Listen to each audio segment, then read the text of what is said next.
ರಾಜಕೀಯ ಡೊಂಬರಾಟಕ್ಕೆ ಜಿಲ್ಲೆಯಲ್ಲಿ ಸುಸಜ್ಜಿತ ಸೂಪರ್ ಸ್ಪೆಷಾಲಿಟಿಯ ಕನಸು ನನಸಾಗದೆ ಕೇವಲ ಚುನಾವಣೆಗೆ ಭರವಸೆಯಾಗಿ ಮಾತ್ರ ಉಳಿದಿದೆ. ಉತ್ತರ ಕನ್ನಡಕ್ಕೆ ಸೂಪರ್ ಸ್ಪೆಷಾಲಿಟಿ ಆಸ್ಪತ್ರೆಯ ಸೌಲಭ್ಯ ನೀಡದಿದ್ರೆ ಇಡೀ ಜಿಲ್ಲೆಯನ್ನ ಬಂದ್ ಮಾಡಿ ಪ್ರತ್ಯೇಕ ರಾಜ್ಯ ಕೇಳಿ ಬೃಹತ್ ಆಂದೋಲನ ಮಾಡಲಾಗುವುದು ಎಂದು ಕನ್ನಡ ರಕ್ಷಣಾ ವೇದಿಕೆಯ ಸ್ವಾಭಿಮಾನಿ ಬಣದ ಜಿಲ್ಲಾಧ್ಯಕ್ಷ ರಾಜು ಮಾಸ್ತಿಹಳ್ಳ ಎಚ್ಚರಿಸಿದರು. ಕಾರವಾರ ನಗರದ ಜಿಲ್ಲಾ ಪತ್ರಿಕಾ ಭವನದಲ್ಲಿ ಪತ್ರಿಕಾಗೋಷ್ಠಿ ನಡೆಸಿ ಮಾತನಾಡುತ್ತಿದ್ದ ಅವರು, ರಾಜಕಾರಣಿಗಳಿಗೆ ಅಧಿಕಾರ ಬೇಕು, ಜಿಲ್ಲೆಯಿಂದ ತೆರಿಗೆ ರೂಪದಲ್ಲಿ ಆದಾಯ ಬೇಕು, ಆದರೆ ರಸ್ತೆಯಲ್ಲಿ ಹೆಣವಾಗಿ ಬೀಳುತ್ತಿರುವ ಜನರಿಗೆ ಒಳ್ಳೆಯ ಚಿಕಿತ್ಸೆ ನೀಡುವಂತಾಗಲು ಸುಸಜ್ಜಿತ ಆಸ್ಪತ್ರೆ ಮಾಡುವ ಯೋಗ್ಯತೆ ಇಲ್ಲ. ಅದಕ್ಕಾಗಿ ಮತ್ತೆ ಸೂಪರ್ ಸ್ಪೆಷಾಲಿಟಿ ಆಸ್ಪತ್ರೆಯ ಬಗ್ಗೆ ಹೋರಾಟ ನಡೆಸಲಿದ್ದು, ನಿಮ್ಮಿಂದ ಆಗದಿದ್ರೆ ನಮಗೆ ಪ್ರತ್ಯೇಕ ರಾಜ್ಯವನ್ನಾಗಿ ಮಾಡಿ ನಾವೇ ನಮಗಾಗಿ ನಮ್ಮ ತೆರಿಗೆ ಹಣದಲ್ಲಿ ಸುಸಜ್ಜಿತ ಆಸ್ಪತ್ರೆಯನ್ನ ಕಟ್ಟಿಸುತ್ತೇವೆ. ರಾಜಕಾರಣಿಗಳಿಗೆ ಸ್ವಲ್ಪ ಜ್ವರ ಬಂದ್ರೂ ಪರ ಜಿಲ್ಲೆಯ ರಾಜ್ಯದ ದೊಡ್ಡ ದೊಡ್ಡ ಆಸ್ಪತ್ರೆಗಳಲ್ಲಿ ಚಿಕಿತ್ಸೆ ಪಡೆಯುತ್ತಾರೆ. ಬಡಜನರು ಮಾತ್ರ ಇಲ್ಲಿನ ಸರ್ಕಾರಿ ಆಸ್ಪತ್ರೆಯಲ್ಲಿ ಪ್ರಾಣ ಬಿಡಬೇಕು. ಜಿಲ್ಲಾಸ್ಪತ್ರೆಗೆ ಬಂದ್ರೆ ಸೂಕ್ತ ಚಿಕಿತ್ಸೆ ಇಲ್ಲ, ವೈದ್ಯರಿಲ್ಲ, ಆಂಬ್ಯುಲೆನ್ಸ್ ಇಲ್ಲ, ನಮ್ಮವರು ಸಾಯುತ್ತಾ ಇರಬೇಕೆ ಎನ್ನುವುದಕ್ಕೆ ಸರ್ಕಾರಿ ಸೌಲಭ್ಯಗಳನ್ನ ಅನುಭವಿಸುವ ರಾಜಕಾರಣಿಗಳು ಉತ್ತರಿಸಬೇಕು. ಸುಸಜ್ಜಿತ ಆಸ್ಪತ್ರೆಗಾಗಿ ಇಡೀ ಜಿಲ್ಲೆಯನ್ನ ಬಂದ್ ಮಾಡಿ ಗ್ರಾಮ ಪಂಚಾಯತ್ ಮಟ್ಟದಿಂದ ಹೋರಾಟ ಮಾಡಲಾಗುವುದು. ಜಿಲ್ಲೆಯಲ್ಲಿ ಘಟ್ಟದ ಮೇಲೆ ಹಾಗೂ ಘಟ್ಟದ ಕೆಳಗಿನ ಭಾಗದಲ್ಲಿ ಒಂದೊಂದು ಸೂಪರ್ ಸ್ಪೆಷಾಲಿಟಿ ಆಸ್ಪತ್ರೆಗಳು ಬೇಕಾಗಿದ್ದು, ರಾಜಕಾರಣಿಗಳು ಇನ್ನಷ್ಟು ಬಲಿಗಾಗಿ ಕಾಯದೆ ಆದಷ್ಟು ಬೇಗ ಸೂಪರ್ ಸ್ಪೆಷಾಲಿಟಿ ಆಸ್ಪತ್ರೆ ನಿರ್ಮಾಣಕ್ಕೆ ಕ್ರಮ ಕೈಗೊಳ್ಳಬೇಕು ಎಂದು ಕರವೇ ಜಿಲ್ಲಾಧ್ಯಕ್ಷ ರಾಜು ಮಾಸ್ತಿಹಳ್ಳ ಆಗ್ರಹಿಸಿದರು. ಈ ಹಿಂದೆ ಕುಮಟಾದಲ್ಲಿ ಆಂಬ್ಯುಲೆನ್ಸ್ ಅಪಘಾತಕ್ಕೀಡಾಗಿ ಅನೇಕರು ಸಾವನ್ನಪ್ಪಿದಾಗ ಟ್ವಿಟರ್, ಫೇಸ್ಬುಕ್ ಮುಂತಾದ ಸಾಮಾಜಿಕ ಜಾಲತಾಣಗಳಲ್ಲಿ ಸೂಪರ್ ಸ್ಪೆಷಾಲಿಟಿ ಆಸ್ಪತ್ರೆಗಾಗಿ ದೊಡ್ಡ ಅಭಿಯಾನವೇ ಪ್ರಾರಂಭವಾಗಿತ್ತು. ಆಗ ಅಂದಿನ ಮಾಜಿ ಶಾಸಕ ಮಂಕಾಳ್ ವೈದ್ಯರು ಸರ್ಕಾರದಿಂದ ಸಾಧ್ಯವಾಗದಿದ್ರೆ ಸ್ವಂತ ದುಡ್ಡಿನಲ್ಲಿ ಆಸ್ಪತ್ರೆ ಮಾಡೋದಾಗಿ ಸಾವಿನ ಮನೆಗೆ ಹೋಗಿ ಘೋಷಿಸಿ ಪ್ರಚಾರ ಗಿಟ್ಟಿಸಿಕೊಂಡ್ರು. ಈಗ ಮಂಕಾಳು ವೈದ್ಯರು ಭಾರಿ ಬಹುಮತದಿಂದ ಆಯ್ಕೆಯಾಗಿ ಸಚಿವ ಸಂಪುಟದಲ್ಲಿ ಸ್ಥಾನ ಪಡೆದಿದ್ದಾರೆ. ಆದರೆ ಮಲ್ಟಿ ಸ್ಪೆಷಾಲಿಟಿಯ ಭರವಸೆ ಎಲ್ಲಿಗೆ ಹೋಯಿತು ಎನ್ನುವುದಕ್ಕೆ ಅವರೇ ಉತ್ತರಿಸಬೇಕು. ಸನ್ಮಾನ್ಯ ಸಚಿವರಾಗಿರ್ತಕ್ಕಂಥ ಮಂಕಾಳು ವೈದ್ಯರವರು ಆ ಸಾವಿನ ಮನೆಗೆ ಬಂದು ಒಂದು ಮಾತನ್ನ ಹೇಳ್ತಾರೆ. ಸರ್ಕಾರ ಮಾಡದ ಇವತ್ತು ಲಕ್ಷ ಮತದಿಂದ ಜಯಬೇರಿಯನ್ನು ಬಾರಿಸ್ತಾರೆ, ಸಚಿವರಾಗ್ತಾರೆ. ಆ ಮಾತು ಇವತ್ತು ಎಲ್ಲಿ ಹೋಗಿದೆ ಅಂತ ಹೇಳಿ ನಾವು ಕೇಳಬೇಕಾಗ್ತದೆ. ಈಗಾಗಲೇ ಸರ್ಕಾರ ಬಂದು ಈ ಆಸ್ಪತ್ರೆ ಚರ್ಚೆ ಆಗಿಲ್ಲ. ಅಷ್ಟರ ನಂತರದಲ್ಲಿ ಬಜೆಟ್ ಮಂಡನೆ ಕೂಡ ಆಯಿತು. ಆ ಬಜೆಟ್ ಅಲ್ಲಿ ಕೂಡ ಉತ್ತರ ಕನ್ನಡಕ್ಕೆ ಸುಸಜ್ಜಿತ ಆಸ್ಪತ್ರೆ ಇಷ್ಟು ದಿನ ಕೂಡ ಒಂದು ಸಚಿವರ ಮಾತಿಗೆ ನಾವು ಕೂಡ ಕಾದಿದ್ವಿ. ನಾವು ಕೂಡ ಭೇಟಿಯಾದಾಗ ಅವರು ಆಸ್ಪತ್ರೆ ಏನಾದ್ರೂ ಮಾಡಿ, ಬೇಜಾರಿಲ್ಲ ನಮಗೆ, 3 ಮಾಡಿ, ಆದ್ರೆ ಇನ್ನೆಷ್ಟು ವರ್ಷಗಳ ಕಾಲ ನಾವು ಈ ಆಸ್ಪತ್ರೆಗಾಗಿ ಕಾಯಬೇಕು, ಇನ್ನೆಷ್ಟು ವರ್ಷಗಳ ಕಾಲ ನಮ್ಮ ಜಿಲ್ಲೆಯ ಜನರನ್ನ ಬಲಿ ಕೊಡಬೇಕು, ಇನ್ನೆಷ್ಟು ಜನ ಈ ಜಿಲ್ಲೆಯ ಜನ ನಿಮಗೆ ಬಲಿಯಾಗಬೇಕು ಎಂತಕ್ಕಂತ ನೋವು ಇವತ್ತು ನಮ್ಮನ್ನ ಕಾಡ್ತಾ ಇದೆ. ಹಿಂದೆ ಆಡಳಿತ ಮಾಡಿರ್ತಕ್ಕಂಥ ಪಕ್ಷ ಬಿಜೆಪಿ ಪಕ್ಷದವರು ಕೂಡ ಅವತ್ತಿನ ಹೋರಾಟಕ್ಕೆ ಕಣ್ಣು ತೆರೆದು ಇನ್ನೇನು ನಾವು ಆಸ್ಪತ್ರೆಯನ್ನ ಮಾಡೇ ಬಿಡ್ತೇವೆ ಅನ್ನೋ ತರಾತುರಿಯಲ್ಲಿ ಈ ಹೆಣ್ಣು ನೋಡ್ಲಿಕ್ಕೆ ಬಂದ ಹಾಗೆ ನಮ್ಮ ಜಿಲ್ಲೆಗೆ ಹಲವಾರು ಬಾರಿ ಎಲ್ಲ ಸಚಿವರು, ಮಂತ್ರಿಗಳು ಎಲ್ಲರೂ ಬಂದು ಜಾಗ ನೋಡ್ಲಿಕ್ಕೆ ಬಂದು ಹೋದ್ರು. ಇನ್ನೇನು ಆಸ್ಪತ್ರೆ ಆಗೇ ಬಿಡ್ತದೆ ಅನ್ನುವಂತ ಒಂದು ಪರಿಸ್ಥಿತಿ ನಿರ್ಮಾಣ ಮಾಡಿದ್ರು. ಯಾಕೆ ಅಂತಂದ್ರೆ ಅದನ್ನ ಹೋರಾಟವನ್ನು ಹತ್ತಿಕ್ಲಿಕ್ಕೆ ಅಂತ ಹೇಳಿ ನಮ್ಗೆ ನಂತರ ಅರ್ಥ ಆಗುತ್ತೆ. ಹೀಗಾಗಿ ಈ ಜಿಲ್ಲೆಯನ್ನು ಆಳಿರ್ತಕ್ಕಂಥ ಪ್ರತಿಯೊಬ್ಬ ರಾಜಕಾರಣಿಗಳು ಕೂಡ ಈಗಾಗಲೇ ನಮ್ಮ ಜಿಲ್ಲೆಯಲ್ಲಿ ಸಂಸದರಿದ್ದಾರೆ, 25-30 ವರ್ಷದಿಂದ ನಮ್ಮ ಜಿಲ್ಲೆಯನ್ನು ಆಳ್ತಾ ಇದ್ದಾರೆ. ಇಲ್ಲಿಯೂ ಕೂಡ ಆಸ್ಪತ್ರೆ ಬಗ್ಗೆ ಮಾತಾಡೋದಿಲ್ಲ. ಅದೇ ನಮ್ಮ ದೇಶಪಾಂಡೆ ಸಾಹೇಬರಿದ್ದಾರೆ, ಹಿರಿಯ ರಾಜಕಾರಣಿಗಳು, ಅವರು ಕೂಡ ಎಲ್ಲಿಯೂ ಆಸ್ಪತ್ರೆ ಬಗ್ಗೆ ಮಾತಾಡೋದಿಲ್ಲ. ನಮ್ಮ ಜಿಲ್ಲೆಯಲ್ಲಿ ಸುಸಜ್ಜಿತ ಆಸ್ಪತ್ರೆ ಇಲ್ಲ, ಜನ ಸಾಯ್ತಾ ಇದ್ದಾರೆ ಅಂತ ಹೇಳಿ ಅವರು ಇಲ್ಲಿಯೂ ಕೂಡ ಅವರು ಕಾಣಿಸೋದೇ ಇಲ್ಲ. ಹಾಗಿದ್ರೆ ನಾವು ಯಾರನ್ನು ಕೇಳಬೇಕು? ನಾವೆಲ್ಲಿ ಏನ್ ಮಾಡಬೇಕು? ಇವತ್ತು ಪರಿಸ್ಥಿತಿ ಹೇಗಿದೆ ಅಂತಂದ್ರೆ ಉತ್ತರ ಕನ್ನಡ ಜಿಲ್ಲೆಯ ಜನ ವಲಸೆ ಹೋಗ್ತಕ್ಕಂಥ ಪರಿಸ್ಥಿತಿ ಇದೆ. ಜಿಲ್ಲೆಯನ್ನು ಬಿಟ್ಟು ಬೇರೆ ಜಿಲ್ಲೆಯತ್ತ ಹೋಗಿ ಜೀವನ ಮಾಡ್ತಕ್ಕಂಥ ಪರಿಸ್ಥಿತಿ ಇದೆ. ಇಲ್ಲಿ ಯಾವ ತರ ವಾತಾವರಣ ಸೃಷ್ಟಿಯಾಗಿದೆ ಅಂತಂದ್ರೆ ದುಡ್ಡಿದ್ದವನು, ಹಣವಂತ, ಅಧಿಕಾರಶಾಹಿಗಳು, ಬಂಡವಾಳಶಾಹಿಗಳು ಇವರು ಮಾತ್ರ ಬದುಕಲಿಕ್ಕೆ ಬೇಕಾದಂತ ವಾತಾವರಣ ಇವತ್ತು ನಿರ್ಮಾಣ ಆಗ್ತಾ ಇದೆ. ಹಾಗಿದ್ರೆ ಬಡವರಿಗೆ ಜಿಲ್ಲೆಯಲ್ಲಿ ಬದುಕಬಾರ್ದ? ಬಡವರಿಗೆ ಒಂದು ಸುಸಜ್ಜಿತವಾದ ಆಸ್ಪತ್ರೆ ಇಲ್ಲದೆ, ಆರೋಗ್ಯ ಸೇವೆ ಇಲ್ಲದೆ ಬೇರೆ ಜಿಲ್ಲೆಗೆ ಹೋಗ್ಲಿಕ್ಕೆ ಹಣ ಎಷ್ಟು ಬೇಕು? ದುಡ್ಡಿದ್ದವ್ರು ಮಾತ್ರ ಹೋಗಿ ಜೀವವನ್ನು ಉಳಿಸ್ಕೊಂಡು ಬರ್ಬೇಕಾ? ಈ ನಮ್ಮ ರಾಜಕಾರಣಿಗಳು ಇವತ್ತು ಹೇಗಿದ್ದಾರೆ ಅಂತಂದ್ರೆ ನಮ್ಮ ಜಿಲ್ಲೆಯಲ್ಲಿ ಒಂದು ದೊಡ್ಡ ಜ್ವರ ಬಂತಂದ್ರೆ ಈ ರಾಜಕಾರಣಿಗಳು ಹೋಗಿ ಬೇರೆ ಜಿಲ್ಲೆಯಲ್ಲಿ ಟ್ರೀಟ್ಮೆಂಟ್ ತಗೊಳ್ತಾರೆ, ಹುಷಾರಾಗಿ ಮತ್ತೆ ಬರ್ತಾರೆ. ಬಡವರ ಹತ್ರ ನೀವು ಸರ್ಕಾರಿ ಆಸ್ಪತ್ರೆಗೆ ಹೋಗಿ, ಸರ್ಕಾರಿ ಆಸ್ಪತ್ರೆಯಲ್ಲಿ ಎಲ್ಲ ಸೇವೆ ಇದೆ ಅಂತ ಹೇಳಿ ಬೊಗಳೆ ಬಿಡ್ತಾರೆ. ಸರ್ಕಾರಿ ಆಸ್ಪತ್ರೆಗೆ ಎಲ್ಲಿ ಅಂತ ಹೋಗ್ತಾನೆ ಬಡವ? ಸರ್ಕಾರಿ ಆಸ್ಪತ್ರೆಗೆ ಹೋದ್ರೆ ಎಲ್ಲಾ ತಾಲೂಕಿನಲ್ಲೂ ಕೂಡ ಜಿಲ್ಲಾಸ್ಪತ್ರೆಯಲ್ಲಿ ಹೆಚ್ಚುವರಿ ಚಿಕಿತ್ಸೆಗಾಗಿ ಅಲ್ಲಿಂದ ಜಿಲ್ಲಾಸ್ಪತ್ರೆಗೆ ಕಳಿಸ್ಕೊಡ್ತಾರೆ. ಯಾವ ಪುರುಷಾರ್ಥ? ಈ ಸಂದರ್ಭದಲ್ಲಿ ಪತ್ರಿಕಾಗೋಷ್ಠಿಯಲ್ಲಿ ರಾಜೇಶ್ ನಾಯ್ಕ್, ರಾಜು ಕೊಂಡಳ್ಳಿ, ಮಾರುತಿ ಆನೆಗುಂದಿ, ಶ್ರೀಕಾಂತ್ ಗೌಡ, ದಿನೇಶ್ ಕಾಂಡೇಕರ್ ಮುಂತಾದವರು ಉಪಸ್ಥಿತರಿದ್ದರು. ಪಿತೃಪಕ್ಷ ಪ್ರಾರಂಭವಾಗಿದ್ದು ಇದರ ಜೊತೆ ವಾರಾಂತ್ಯದ ರಜೆಯಲ್ಲಿ ಕೋಟಿ ತೀರ್ಥಕ್ಕೆ ಧಾರ್ಮಿಕ ಕಾರ್ಯ ಹಾಗೂ ತೀರ್ಥ ಸ್ನಾನಕ್ಕೆ ಅಧಿಕ ಸಂಖ್ಯೆಯಲ್ಲಿ ಜನರು ಬಂದಿದ್ದು ಎಲ್ಲೆಂದರಲ್ಲಿ ವಾಹನ ನಿಲುಗಡೆ ಮಾಡುತ್ತಿದ್ರೆ, ಇನ್ನೊಂದೆಡೆ ಅಪಾಯದ ಅರಿವಿಲ್ಲದೆ ಮಕ್ಕಳು, ವೃದ್ಧರು ನೀರಿಗಿಳಿಯುತ್ತಿದ್ದಾರೆ.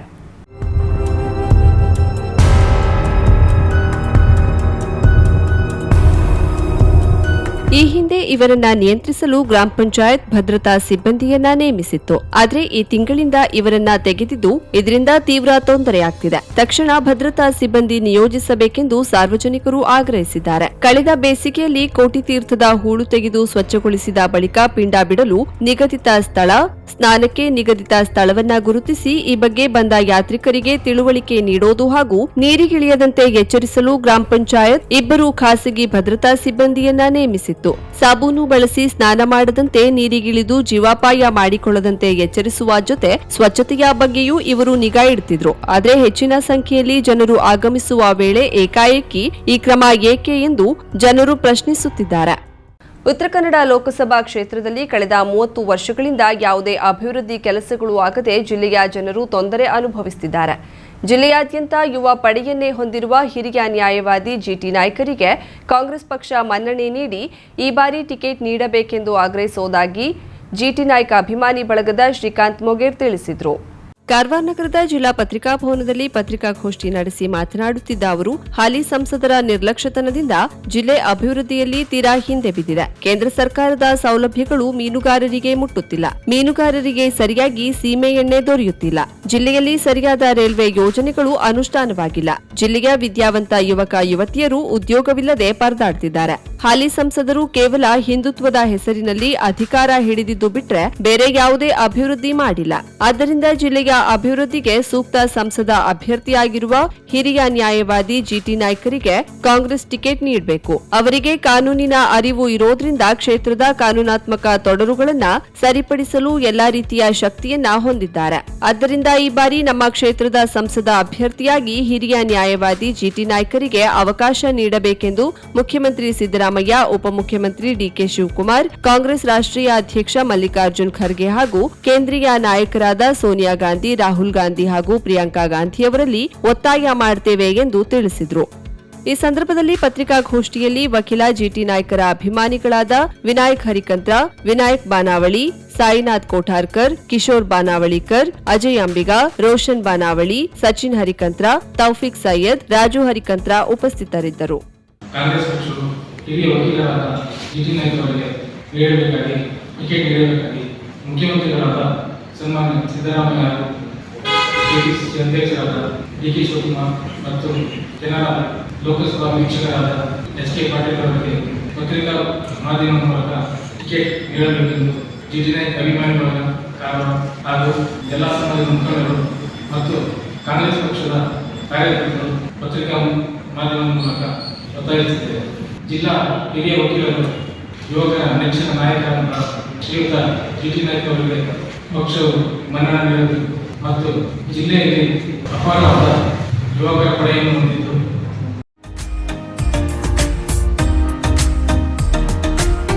ಮಿಲನ್ ಎಂಟರ್ಪ್ರೈಸಸ್ ಬೃಹತ್ ಎಲೆಕ್ಟ್ರಾನಿಕ್ ಹಾಗೂ ಫರ್ನಿಚರ್ ಮಳಿಗೆ.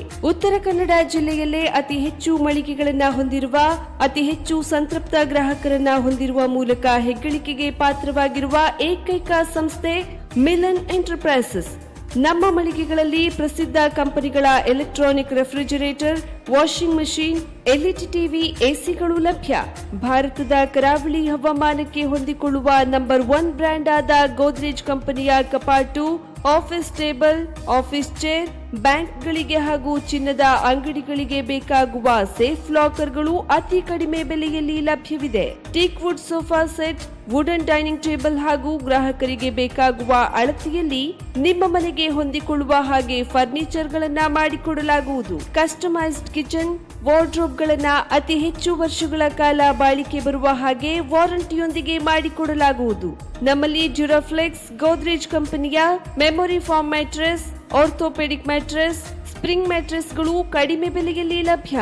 ವಿವಿಧ ಕಂಪನಿಗಳ ನವೀನ ಮಾದರಿಯ mixer, grinder, fan, cooker, tawa, flask, micro ಓವೆನ್ಗಳು ಲಭ್ಯವಿದೆ. 0% ಬಡ್ಡಿಯೊಂದಿಗೆ ಸ್ಥಳದಲ್ಲಿಯೇ ಬಜಾಜ್ ಫೈನಾನ್ಸ್ನಿಂದ ಸಾಲ ಸೌಲಭ್ಯವಿದೆ. ಮಿಲನ್ ಎಂಟರ್ಪ್ರೈಸಸ್ ನಲ್ಲಿ ಖರೀದಿ ಮಾಡುವ ಗ್ರಾಹಕರಿಗೆ ಡಿಸ್ಕೌಂಟ್ ಮತ್ತು ಗಿಫ್ಟ್ ಜೊತೆಗೆ ಪ್ರತಿ 2,000 ರೂಪಾಯಿಗಳ ಖರೀದಿಗೆ ಒಂದು ಬಂಪರ್ ಲಕ್ಕಿ ಡ್ರಾ ಕೂಪನ್ ನೀಡಲಾಗುವುದು. ಈ ಲಕ್ಕಿ ಡ್ರಾನಲ್ಲಿ 7 ಲಕ್ಷದವರೆಗೆ ಬಹುಮಾನ ಗೆಲ್ಲುವ ಅವಕಾಶ ನಿಮ್ಮದಾಗಿರುತ್ತದೆ. ಲಕ್ಕಿ ಡ್ರಾದಲ್ಲಿ 1 ಕಾರ್, 2 ಬೈಕ್ ಮತ್ತು ರೆಫ್ರಿಜಿರೇಟರ್, ವಾಷಿಂಗ್ ಮಷಿನ್ ಸೇರಿದಂತೆ 30 ಲಕ್ಕಿ ಗ್ರಾಹಕರಿಗೆ ಬಹುಮಾನ ಗೆಲ್ಲುವ ಅವಕಾಶ. ಗ್ರಾಹಕರ ಸಂತೃಪ್ತಿಗೆ ನಮ್ಮ ಮೊದಲ ಆದ್ಯತೆ ಎನ್ನುವುದು ಮಿಲನ್ ಎಂಟರ್ಪ್ರೈಸಸ್ನ ವಾಕ್ಯ. ಉತ್ತರ ಕನ್ನಡ ಜಿಲ್ಲೆಯ ನಮ್ಮ ಶೋರೂಮ್ಗಳಾದ ಮುಲ್ಲಾ ಸ್ಟಾಪ್ ಹತ್ತಿರ Kodibag road, Kajubag, Karwar, agriculture office ಎದುರುಗಡೆ ಮಾಸ್ತಿಕಟ್ಟೆ ರೋಡ್, ಹೊನ್ನಾವರ, ಸೀಮಾ ಕಾಂಪ್ಲೆಕ್ಸ್ ಹತ್ತಿರ Moni Basti main road, Bhatkal, Indian bank ಎದುರು CP Bazaar road, Sirsi, JS building, JN road, Dandeli, KS building, Motikeri road, Haliyal. ಇಲ್ಲಿಗೆ ತಪ್ಪದೇ ಭೇಟಿ ನೀಡಿ ಸಂತೃಪ್ತರಾಗಿ. ಬೆಳಕಿನ ಹಬ್ಬಕ್ಕೆ ಕಥೆ ಕವನದ ತೋರಣ. ದೀಪಾವಳಿ ವಿಶೇಷಾಂಕ 2023. ದೀಪಾವಳಿಗೆಂದು ಕರಾವಳಿ ಮುಂಜಾವು ವಿಶೇಷಾಂಕಕ್ಕೆ ಕಥೆ ಕವನಗಳನ್ನು ಆಹ್ವಾನಿಸಲಾಗಿದೆ. ಕಥಾ ವಿಭಾಗಕ್ಕೆ ಮೊದಲನೇ ಬಹುಮಾನ 5,000 ರೂಪಾಯಿ, ಎರಡನೇ ಬಹುಮಾನ 3,000 ರೂಪಾಯಿ, ಮೂರನೇ ಬಹುಮಾನ 2,000 ರೂಪಾಯಿ. ಕವನ ವಿಭಾಗಕ್ಕೆ ಮೊದಲನೇ ಬಹುಮಾನ 3,000 ರೂಪಾಯಿ, ಎರಡನೇ ಬಹುಮಾನ 2,000 ರೂಪಾಯಿ, ಮೂರನೇ ಬಹುಮಾನ 1,000 ರೂಪಾಯಿ. ಸ್ಪರ್ಧೆಗೆ ಕಳುಹಿಸುವ ಕಥೆ ಕವನಗಳು ಯಾವುದೇ ಪತ್ರಿಕೆ, ನಿಯತಕಾಲಿಕೆ, ಸಾಮಾಜಿಕ ಜಾಲತಾಣಗಳು, ಬ್ಲಾಗ್, ಅಂತರ್ಜಾಲ ಸೇರಿದಂತೆ ಎಲ್ಲಿಯೂ ಪ್ರಕಟ ಇಲ್ಲವೇ ಪ್ರಸಾರವಾಗಿರಬಾರದು. ಅಲ್ಲದೆ ಸ್ವಂತ ರಚನೆಯಾಗಿರಬೇಕು. ಕಥೆ ಕವನಗಳು ನುಡಿ ಇಲ್ಲವೇ ಬರಹ, ಯೂನಿಕೋಡ್ ತಂತ್ರಾಂಶದಲ್ಲಿರಬೇಕು. ಕೈಯಲ್ಲಿ ಹಾಳೆಗಳ ಮೇಲೆ ಬರೆದು ಅದನ್ನ ಸ್ಕ್ಯಾನ್ ಮಾಡಿ ಇಲ್ಲವೇ ಮೊಬೈಲ್ ಮೂಲಕ ಕಳುಹಿಸುವ ಯಾವುದೇ ಕಥೆ ಕವನಗಳನ್ನು ಸ್ವೀಕರಿಸಲಾಗುವುದಿಲ್ಲ. ಟೈಪ್ ಮಾಡಿ ಕಳುಹಿಸೋದು ಕಡ್ಡಾಯ. ಕಥೆಗಳಿಗೆ ಗರಿಷ್ಠ ಮಿತಿ 2,000 ಪದಗಳು. ಕಥೆ ಕವನ ಕಳುಹಿಸುವವರು ತಪ್ಪದೇ ತಮ್ಮ ವಿಳಾಸ, ಸಂಪರ್ಕ, ಮೊಬೈಲ್ ಸಂಖ್ಯೆ ಮತ್ತು ಕಿರು ಪರಿಚಯದೊಂದಿಗೆ ಒಂದು ಭಾವಚಿತ್ರವನ್ನ ಕಳುಹಿಸಬೇಕು. ಸಂಪಾದಕರ ತೀರ್ಮಾನವೇ ಅಂತಿಮ. ತಡವೇಕೆ? ನೀವು ಈಗಾಗಲೇ ಬರೆದಿಟ್ಟ ಕವನಗಳನ್ನ ಅಥವಾ ಈಗೊಂದು ಕಥೆ ಬರೆದು ಕಳುಹಿಸಬಹುದು. ಕಥಾ ಕವನ ಸ್ಪರ್ಧೆಗೆ ಬಹುಮಾನವೂ ಇದೆ. ಕಥೆ ಕವನಗಳನ್ನ ಕಳುಹಿಸುವ ಕೊನೆಯ ದಿನಾಂಕ ಅಕ್ಟೋಬರ್ 10, 2023. ನಂತರ ಬಂದ ಯಾವುದೇ ಕಥೆ ಕವನಗಳನ್ನ ಸ್ವೀಕರಿಸಲಾಗುವುದಿಲ್ಲ.